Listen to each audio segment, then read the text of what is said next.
All right, so in this part of the course, we're going to be getting into team building. And if you remember back to the beginning of the course, we talk about the 3 phases of the growth of the business. And in phase 1, we want to get to phase 1 is where you're mastering each aspect of the business. All right, so we have marketing, sales, production. Marketing is generating the appointments, so you need to be able to generate 10 estimates a week. Sales is turning those 10 estimates a week into 10,000 in sales. Production is the ability to produce $10,000 a week while paying your subcontractors about 50% of the job.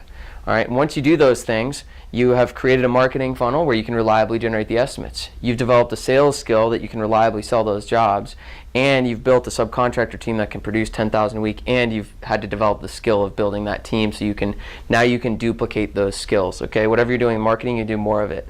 Whatever you're doing in sales, you just need more people and help. Whatever you're doing with production, you can support your team in bringing on more subs and ramping up the volume that you're producing, okay? But you can't move into phase 2, which is phase 2 is building your team, which is bringing on a production manager, eventually probably a color consultant to help that person, bringing on a sales team, which can consist of 1 to as many salespeople as you need, and eventually a marketing manager as well to oversee all your marketing. And you can't really do that until you've mastered phase 1. You know, I think a lot of people, not a lot of people, but I've seen people who think that, you know, business is just like you can just hire people and have them go work for you and make you money, and that just doesn't work that way. Okay, it just doesn't. It's not going to build a sustainable business. You have to learn how to be a great boss. You need to learn how to teach your team to succeed, and building a team is probably the most valuable skill that you can possibly develop, because every single business you go into, you need to be able to build a team to really grow it and scale it. And building teams and how to hire the right people and how to train people and how to cultivate and ongoingly support and develop your team, that skill can transfer into any business you ever go into. And once you master that skill, you can always bring on another marketing manager, bring on more salespeople, bring on more production managers. And when those people are in place, your business is bigger because you're producing more volume. Like this is really the skill that can take your business absolutely to the next level and have it continue to grow and grow and grow. Because the same skill of bringing on those roles is the same skill I use now to bring on business partners and train my partners to run businesses. And now I have multiple businesses, not just in the painting business, but other businesses where I have partners, and it's the same skill there. You know, as team building, it's really building people and empowering people. So in this course, this is really just going to be a brief introduction to team building, because I could spend way more time talking about building teams than I will spend in this entire course talking about how to run a painting business. And so this is the main topic of the explosive growth course, is how do you bring on, you know, a marketing manager? How do you bring on a salesperson? How do you bring on a production manager? How do you train them incredibly well? How do you train them proficiently? How do you be a great boss? How do you empower people? How do you deal with problems? I mean, we could go on for hours and hours, and we do in explosive growth, but we're still going to be doing an introduction, because you can still get your feet wet. You can still get these people in place, but to really master that skill, I can't teach in just an hour or two. So, so if you're interested, I recommend that when you're ready, and that's going to be primarily phase 2. So, to address this question, team building, when and who to hire. Okay, so when we hire, team building really happens in phase 2. All right, and how do we know we're in phase 2? Well, we're doing 10 estimates a week. We can sell 10,000 a week, and we can produce 10,000 a week. So this is marketing, this is sales, and this is production. All right, so when you can do this consistently, we're ready to move into phase 2. And typically, I like the first hire to be the production manager. And the reason I like to hire a production manager first is because the production manager role is more of a systems role. All right, in production, as you've looked through the course, sales is more of a skill, you could say. Now, production is, not to take away from production, because managing production is an incredible skill in and of itself, but I think sales requires a little bit more. It's more up and down, and also you don't want to, production, you can support someone, and production will get done. Okay, production will always get done, but if you try and replace yourself in sales first, what if the person you bring on isn't really great at sales yet, and you lose all your sales? You tank. So you need to make sure you're maintaining sales. So that's why we don't want to start with sales. We want to start with hiring a production manager. And a production manager, we pay about 5%.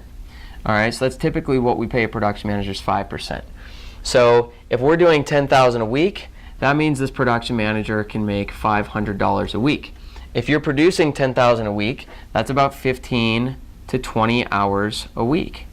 All right, so when you're hiring for this role, there's two things that happen. One, you're hiring someone for $500 a week for part-time. All right, so part-time, $500 a week, that's the equivalent of like a $50K a year job. And so when we hire this production manager, which we'll get into in another video, when you hire this person, you're setting the expectation that initially you're going to make about $500 a week, and that's going to go up. Initially you're going to work 15 to 20 hours a week, and that's going to go up. Because right now I'm working 40 hours a week, but once I hire you and I remove the 15 to 20 hours, now I'm only working more like 20 to 25 hours a week. And so you've got an extra 15 hours. So what do you think you're going to do? Now we bump up our estimates to 15 estimates a week. We bump up our sales to 15,000 a week. Our production manager bumps up to $750 a week. And they probably bump up to close to 30 hours a week. Maybe a little bit less because they should be more efficient. And our profit margin in phase one, we set it to about 35%. That's what our companies reliably do. So that's about $3,500 a week in profit. Well, once you first hire this person, your profit margin drops by 5%. So then we're going to go down to 33 grand a week, but you're working less.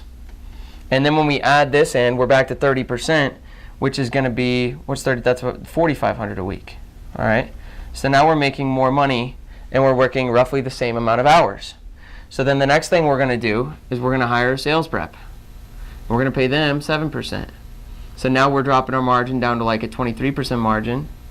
We're doing 15,000 a week because you're working with them very closely to make sure that they're succeeding. So your production manager stays the same. Instead of working, roughly 30 hours a week doing those estimates, now maybe you're working only the 10 hours supporting them. So your overall time, this is 30 hours sales and 40 hours total. Now we're going to cut this 30 down to 10. So now you're at like 20 hours a week supporting your production manager, your sales rep, and doing the marketing yourself. So now we're making a lower profit margin. So now we're back to making like 3,700 a week or so. All right. And then what we want to do is bring on another sales rep for another, same 7%. But instead of booking 15,000 a week, we want to bump that up to 30K a week. And we jump this up. So then your role becomes managing the production manager, a sales rep, and making sure you have enough marketing for the sales reps. And this is your new setup. All right, so we don't need a ton of people in our organization, but we need the right people, and we need them to be performing. We need to be performing at a high level to generate the results. And that's actually a challenge. Like, you've got to be prepared to fail and dip down before you succeed. And typically, in all business growth, I see a curve like this, and you get worse, and then you get better, and then you get worse, and then you get better, and you get worse, and you get better. I see it with sales, I see it with team building, I see it with business growth, because you're going to be selling 15,000 a week right here, but then you're going to bring on a salespeople, and they're not going to be as good as you, so you're going to actually drop. But then you've got to develop this new skill called building that salesperson. Then you bring on the next one, and you might drop a little because you let off the gas, and then you build that one up, and then we're here. All right, so you've got to be ready to kind of go through those growing pains of bringing on your team. You've got to be willing to hire people, train them, fire them, hire new ones, train them, fire them, hire new ones, and learn. Even my business partners are going through second and third iterations of bringing on salespeople. I've interviewed thousands of people, and I still don't get it right the first time every time. Even at Foothills, we brought on sales reps this year that we fired within a few weeks. And we're great. Everything I'm going to teach you, we follow the process to a T. We're masters at this, and we still fail. That's part of building a team. Just like I talked about subcontractors, and just like I'll continue to talk about with building teams, you need to take responsibility for growing and building your team. You need to take responsibility for making them great. You got to take full responsibility for that. But you also need to know when they're not the right person, or when it's better to get them off the boat and get the right person on the boat. So this is the process. So you know you're ready. When to hire is when you're finished in phase one. You're consistently generating 10,000 a week. You're full time. In order to grow your business, you have to do less. To do less, you need to hire people. All right. So for me to run a $10 million company, I can't be out doing estimates. I can't be training salespeople. I can't be training production managers. I need to be training like a few key staff. All right, so the key is to do more, you have to do less. And once you're at 40 hours a week, that's when you make your first hire, which is a production manager. Then you increase sales, you're back to 40 hours a week, and then you hire a salesperson. And I keep saying 40 hours a week, but that could be 40 or it could be 20, wherever your cutoff is, you know? I mean, since I'm running multiple companies, I'm at like 15 to 20 hours a week in this company, 10 hours a week in this one, 10 in this one, 10 in this one. And once I get to 10, that's when I hire people out and get my support. And so I'm constantly doing this same process. It's just my limit isn't 40. It's more like in different companies, it's different amounts. Basically, when your schedule gets full and you can't do any more doing it all yourself, that's when you need to hire someone and cut your schedule down.